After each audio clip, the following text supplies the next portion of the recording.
It was back in 2013, in August, or a little less than a year ago, that there was a video posted of a Marine Corps colonel who's also an advisor to the Army, a veteran of the Iraq Wars, you name it, speaking out at a city council, warning them that military equipment and training was being pre-positioned around the country by Homeland Security, and that it was pointed at the American people.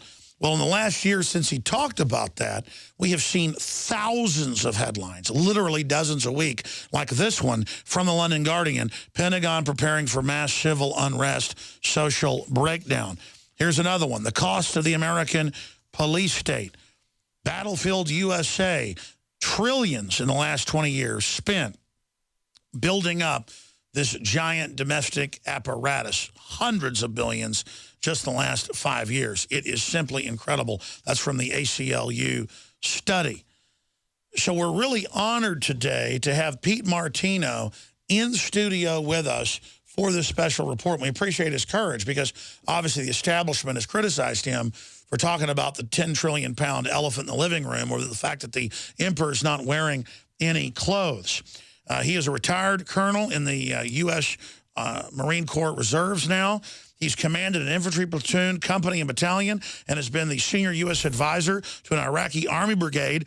And he got a Bronze Star for some of the operations he was involved in Numania, Iraq. So after more than 10 months of trying to get him in studio, we've got Colonel Martino right here with us. Colonel, great to have you here with us. Thanks, Alex. Just call me Pete. I'm a civilian now.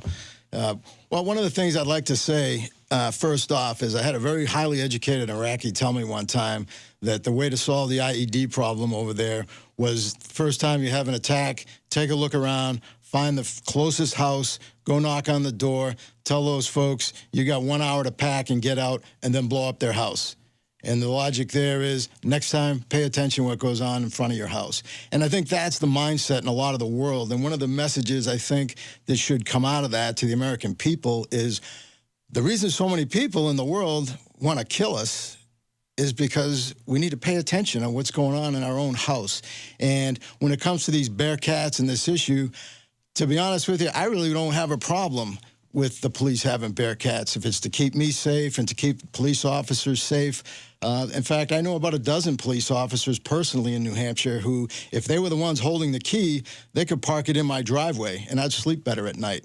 But the reality is, I don't know all the people who have the keys to those Bearcats. And the thing that concerned me in Concord last year was that the chief of police justified on his grant application for that Bearcat as one of the reasons was to deal with the daily challenges of the Free State Project. Now, the Free State Project is just a group of liberty-minded individuals, activists, who are trying to get 20,000 people, activists, to move to New Hampshire because it's a small state and try to restore liberty there and return to constitutional government. About a dozen of them are already state representatives there. And they're saying we need armored vehicles that have been used in Iraq because the Free State Project, peacefully and politically, their symbol's the porcupine, doesn't attack anybody, but it'll defend itself, want to try to vote for more freedom, so we need armored vehicles. Exactly, and I think some of them are a little bit out there as far as some of their tactics. I know some of them are out there maybe ticking off a lot of the police, and I think they should knock it off because it's not the police that are really the problem. It's some of the leadership, and it's the laws themselves. One of the Free State Project members actually reminded everybody that New Hampshire has an open carry law. And he reminded everybody by walking down the street in Manchester, New Hampshire, downtown, and was stopped by the police and detained for a while until finally people realized that it's not an illegal act to walk down the street open carrying. And since then, now you can see people open carrying. So if we don't remind people of our freedoms, people forget we have them. And I agree. That's the cutting edge of the true civil rights movement, is open carry and things like that, because a right not exercised is dead. But, Colonel, I want to go back to that city council meeting and play a few clips right now. What's happening here is we're building a domestic military because it's unlawful or unconstitutional to use American troops on American soil. So what we're doing is we're building a military. My best friend, who's a SWAT officer in Nashua, who came to Iraq with me to train the Iraqi police, sent me an email with a picture of him in the media on the streets of Watertown, Mass, wearing the exact same combat gear that we had in Iraq, only it was a different color. And the way we do things in the military is called task organization. You take a command and then you attach units to it in order to accomplish the mission. What's happening is Homeland Security is pre-staging gear, equipment, consistent. And so what we're doing here, and let's not kid about it, we're building a domestic army and we're shrinking the military because the government is afraid of its own citizens. We're building an army over here, and I can't believe that people aren't seeing it. Is everybody blind? That's all. I'll take it.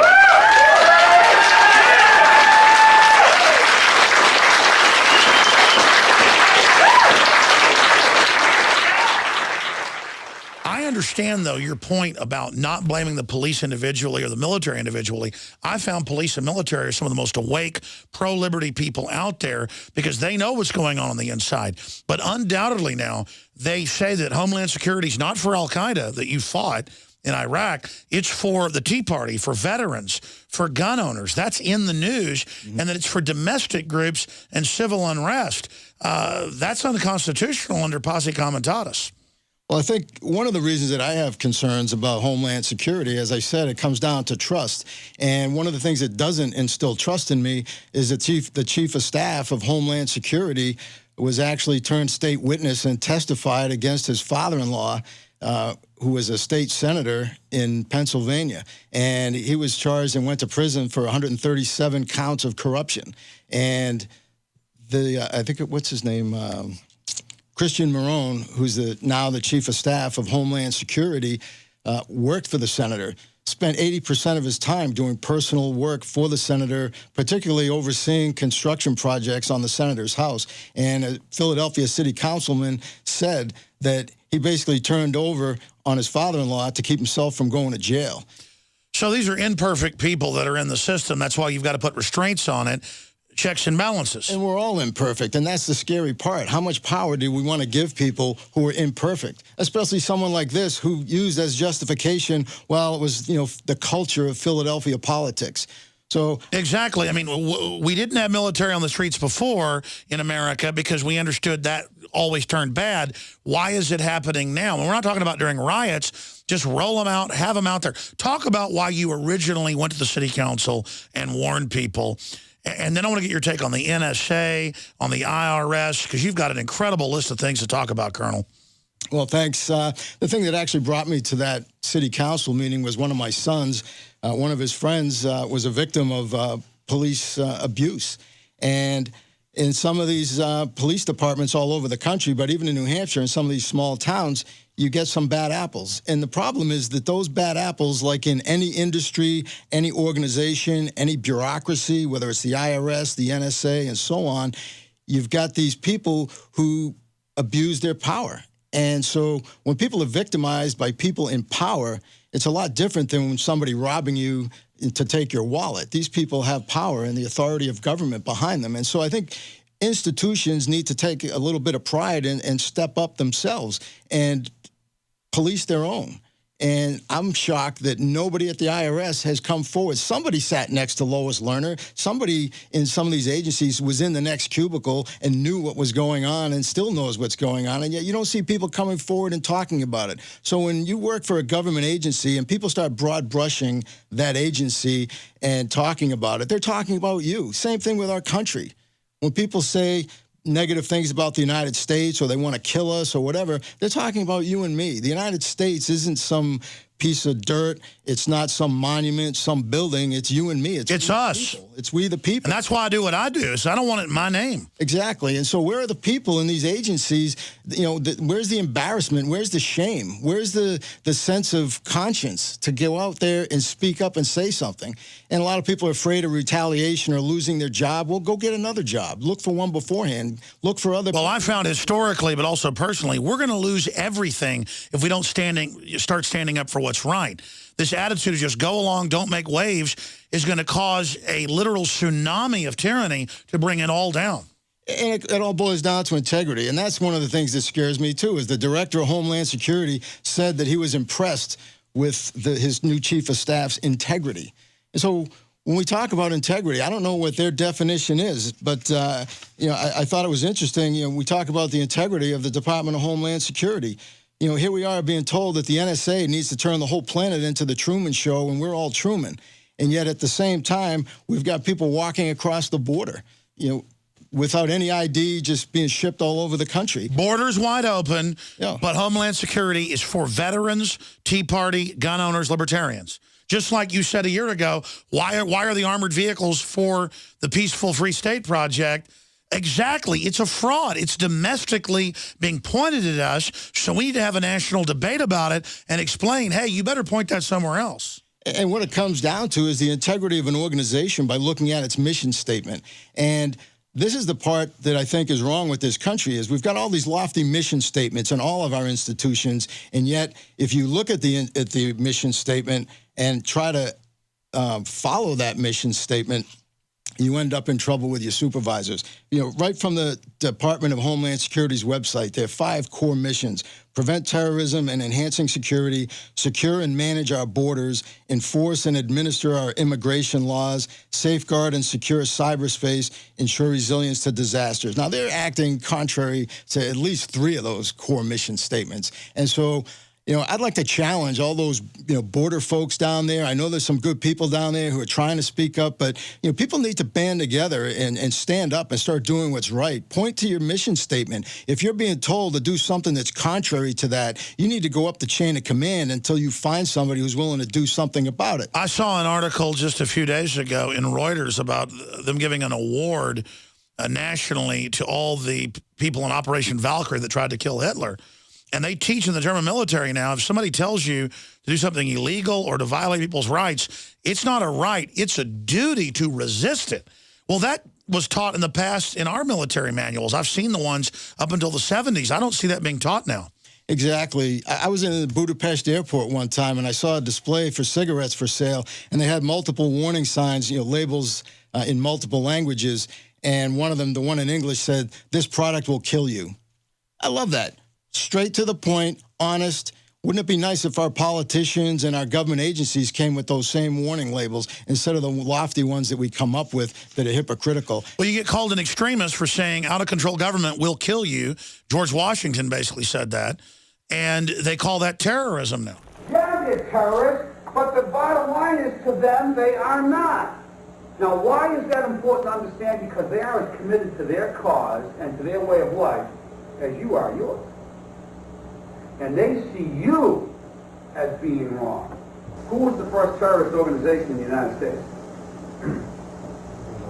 Who? Founding Fathers. Founding Fathers. You mean Thomas Jefferson? Oh, yeah. You mean George Washington? Oh, yeah. Paul Revere? Yeah. These guys right here, let me ask you something. Did they try to scare people? Oh, yeah. They tried to intimidate the British. Did they use acts of violence? Your founding fathers, my founding fathers, were involved in acts of terrorism against British officials because they systematically had British officials assassinated. I mean, that is scary when the government is saying, criticizing us and promoting what the country's founded on is extremist and connected to terrorism. Yeah. Well, here's another great mission statement, and this is right out of the VA's website. VA's 5 core values underscore the obligations inherent in VA's mission: integrity, commitment, advocacy, respect, and excellence. The core values define who we are, our culture, and how we care for veterans. Taking the first letter of each word, integrity, commitment, advocacy, respect, and excellence, creates a powerful acronym: I care. Come on. Why aren't people in prison right now? If anybody gave a damn that we've got over 1,000 veterans died because of being ignored. Secret death list. Yeah, and so meanwhile, though, the president seems to know more about the health care of a prisoner of war on the other side of the country or on the other side of the world who's been accused of being a deserter, and he couldn't notify Congress and give them the 30-day notice that by law, the law that he signed, he was obligated to do, released 5 known terrorists from Guantanamo Bay, which arguably could be treason because it's aiding and abetting the enemy, to get this one soldier back, and he couldn't tell anybody about it in Congress because his health was in such dire need. Now he's back on regular duty. He would probably had better health care while he was a prisoner of war. He's still alive 5 years later. We've got veterans who can't say the same thing. Well, Joe Biggs right here in this office coughs up blood every night. He was blown up multiple times in armored vehicles, and he literally... They keep sending him to other meetings. And then the illegals come across, God bless them, they get free health care, but our veterans have had it turned off. Why do you think the system's doing that? Well, I think that it comes down to we've got corruption at the highest levels of all of our institutions. And that's I think, the main point to get across. If you look at most of our institutions in this country, you've got people at the front lines who are honest, have integrity, they're doing their job, they're trying to live the mission statement. The VA has some of the most salt-of-the-earth people working there, the ones who are actually providing the care. But when you look at these corrupt bureaucrats who are making money on the blood of veterans by earning bonuses, by trying to falsify records to show what great care they're giving everybody, somebody needs to send these people to prison, and it's just like blowing up the person's house. Next time, pay attention. It sends a message to everybody else in the neighborhood. Pay attention. If you punish somebody like a Lois Lerner or some of these folks, these bureaucrats and these other agencies that we know are corrupt, it would send a message to the rest of them. But that's the problem. And I think that until people in these organizations either band together or stand up and do like the Department of Homeland Security tells us all to do, you see something, say something. Of course, they don't want you to say something about the corruption you're finding in government, and they're more concerned about investigating those people who do speak out than what they're speaking out against. And well, I tell you, Colonel, I agree. And the answer is all of us start speaking out. That's why you were saying before you went on air, look, I'm not a hero. Don't talk about my Bronze Star, blah, blah, blah. But the point is, in a world of universal deceit, telling the truth is a revolutionary act. George Orwell, you are a hero, and everybody inside the system that speaks out, and I know you've had some repercussions for speaking out, you are a hero. Because studies show that political valor, going up against peer pressure in the establishment, is more rare than physical valor. Well, thanks. I appreciate it. I think you're a hero. In fact, one of the things I hear a lot, people, when they see a veteran, they'll say, oh, thank you for your service. I want to thank you for your service. Oh, well, thank you. Well, I'm just trying to have a free country for my kids. Yeah, exactly. And that's what I want to do, is try and turn over, something to my kids that was turned over to me from my father and mother's generation. Absolutely. It's an imperative that instinctively we stand against this. I mean, is that how you feel? It's just like a burning desire? Yeah, I feel like the thing that scares me about this country is the same thing that scares Mike Mullen, Admiral Mullen, who was a former chairman of the Joint Chiefs of Staff. This was the most senior man in uniform in our country who said the most significant threat to this country isn't terrorism, it's our debt. Raising the debt ceiling, which has been done over 100 times, does not increase our debt. It does not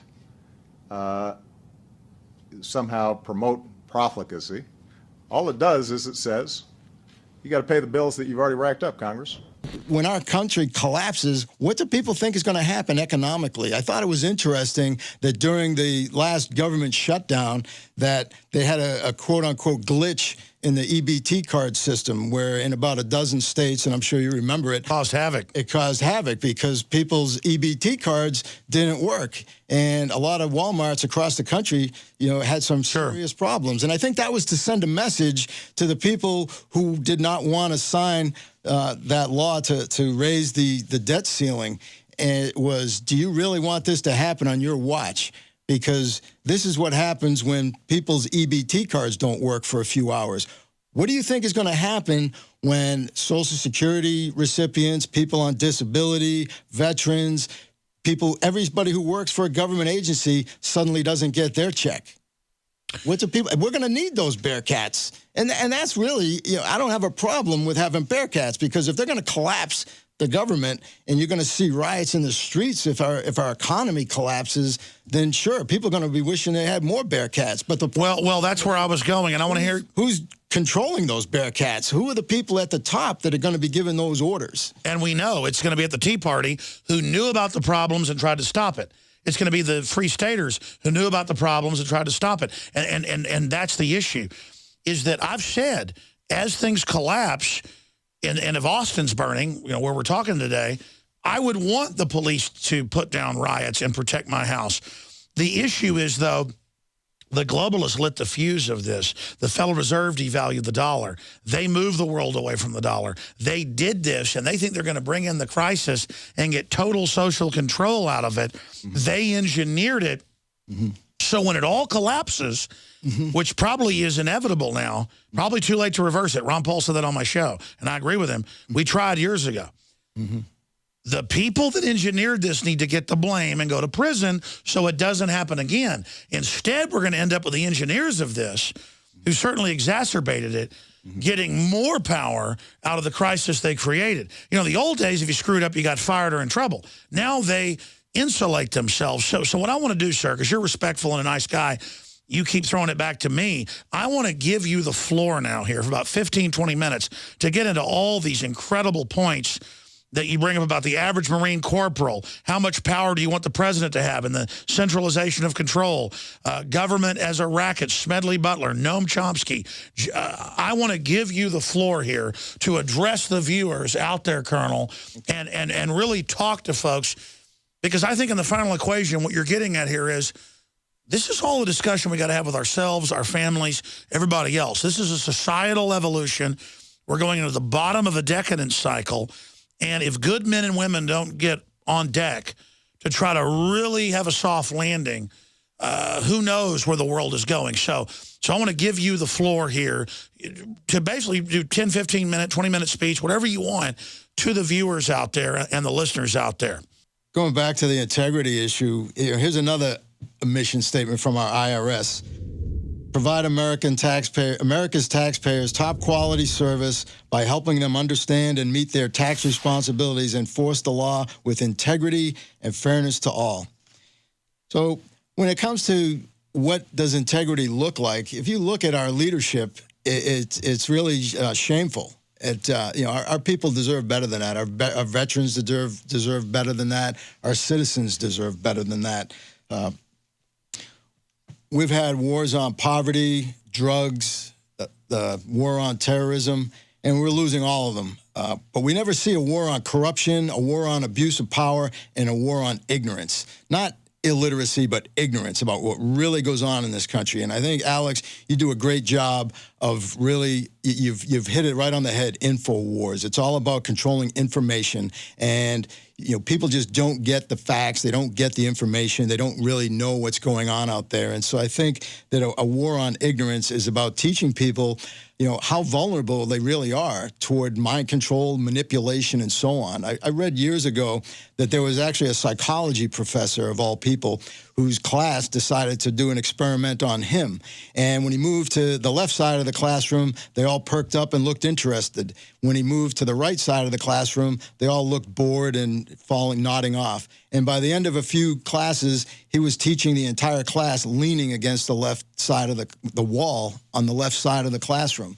And when this is the interesting part, though, when the students told him that they had manipulated him and that they put him there, he outright refused to believe it.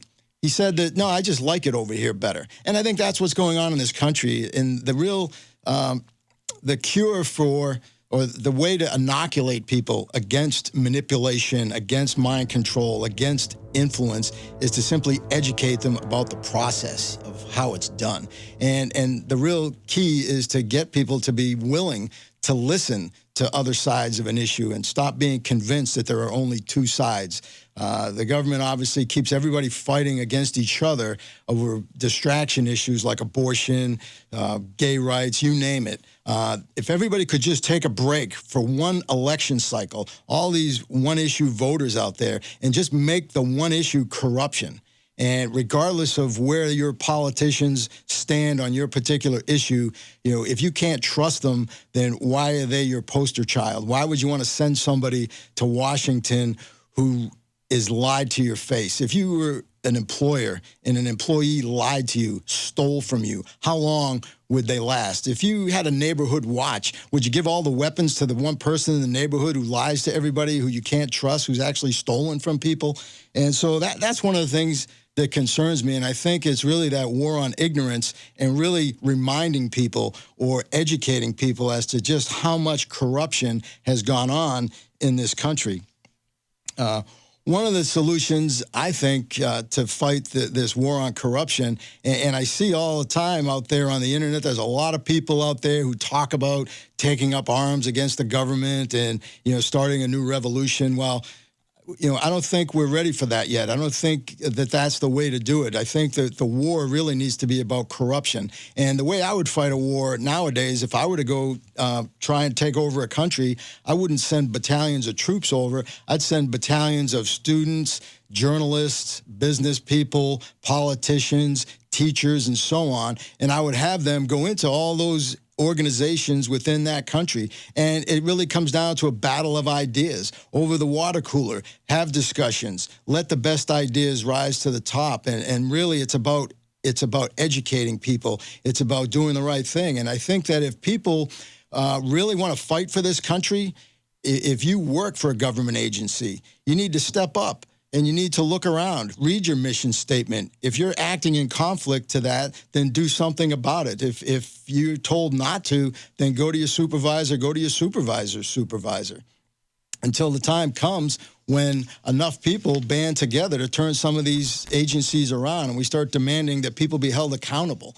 One of the things that bothers me about abuse of power is it causes so much damage. When you kill or abuse one innocent person, it creates 10 new enemies. And I think that's what we do with this global war on terrorism. I think that's what we do with a lot of our police departments out there. You always have that 10% in any organization that we talk about as, the ones that are the problem children. But the reality is, a lot of times it's more than 10%.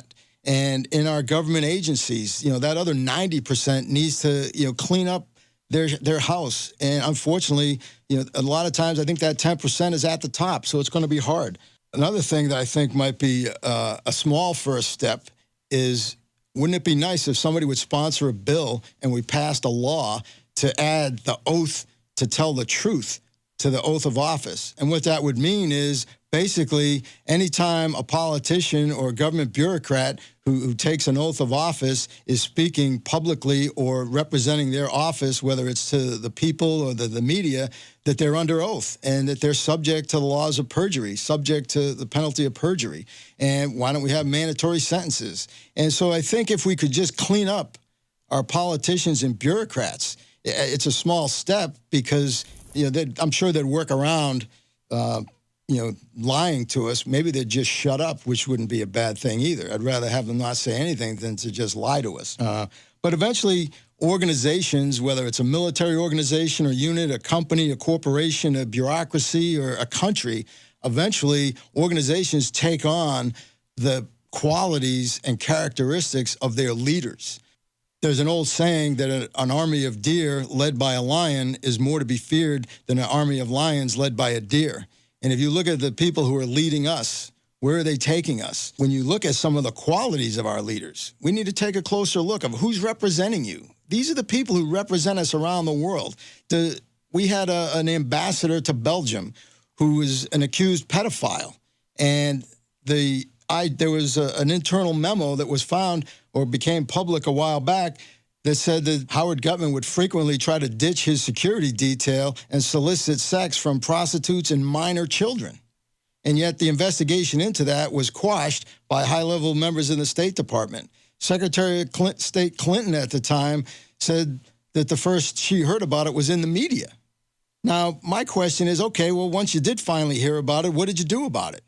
Doesn't it concern anybody that the one person who's representing the entire United States to the people of Belgium could be molesting their kids?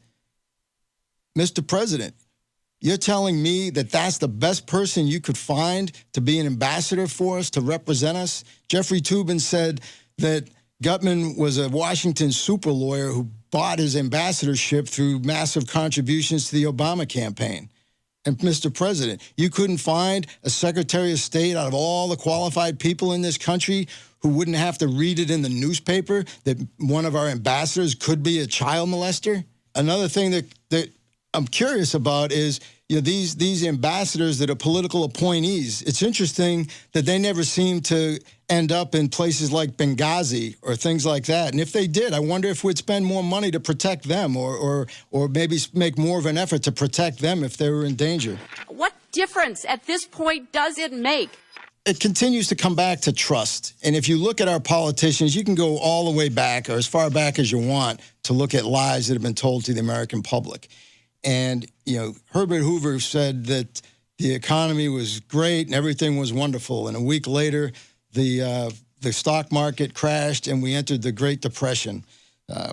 President Kennedy said that we weren't conducting any type of, you know, operations or anything against Cuba. The next day, an American pilot was shot down over Cuba. President Johnson lied to us about the Gulf of Tonkin incident, and that was highly classified. It was only recently that top secret documents were released that confirmed what a lot of people knew, and that was that the Gulf of Tonkin incident was a lie, and it was just used to justify going to war in Vietnam. And how many thousands of people died over that war? If somebody at the time had informed people about that, that would have been a violation of their top secret clearance, and they'd be in a prison cell today, or maybe sharing a room in Russia with Edward Snowden. We've also had Ronald Reagan, who said we did not trade arms for hostages. Bill Clinton, I did not have sex with that woman. And for those who say that, you know, a politician's sex life shouldn't matter, I agree to a point.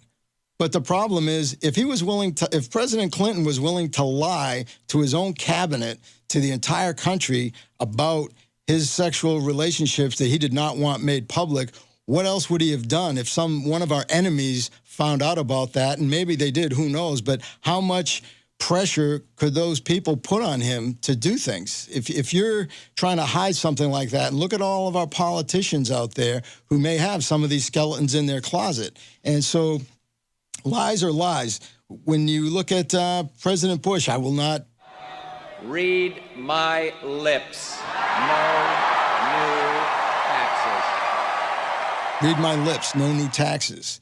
We also heard from his son about weapons of mass destruction. Those weapons of mass destruction got to be somewhere. President Obama, you can keep your insurance. You can keep your doctor.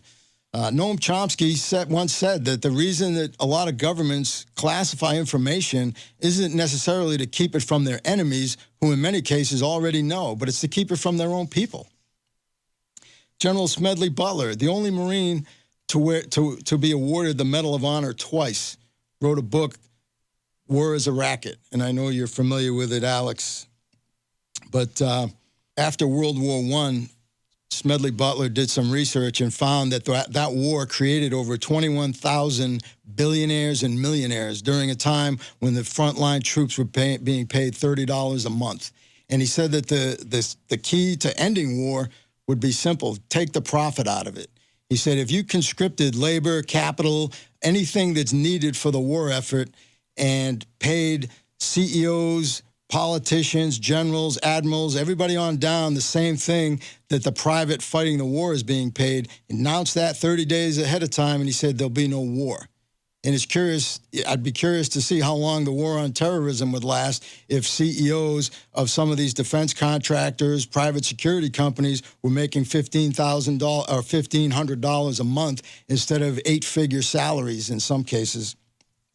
And that's another concern, is the privatization of the military. What we're seeing is that in the past, a lot of these government contractors in the military-industrial complex provided materials and equipment to fight our wars. Huge profiteering was taking place. But nowadays, we're not only these companies are providing materials to fight the wars, but people themselves. A lot of our support troops are slowly being replaced by private contractors, people from other countries, even third world countries in some cases. And so these folks are actually out there on the battlefield. If you look at what happened in Fallujah, the whole thing that sparked that, if it wasn't for 4 Blackwater employees getting killed and dragged through the streets of Fallujah, nobody would have ever even heard of that city. And some of the questions to ask are, what were they doing there? Why weren't they adequately prepared? Even though the CEO of the company may have been making 8 figures a year, what was the amount of that money that was trickling down to be able for these people to actually do their job safely? And I think the message that was being sent to the Iraqi people is, hey, those people need to get the same respect our military does. Don't mess with them or we're going to mess back. How many Marines were killed in that first Battle of Fallujah before the president pulled them out and then went back in and fought a second battle over the same ground, only to lose the entire country now to the very people we said we were going there to fight who weren't even there when we got there. I think if General Butler were alive today, he'd conclude that government is a racket.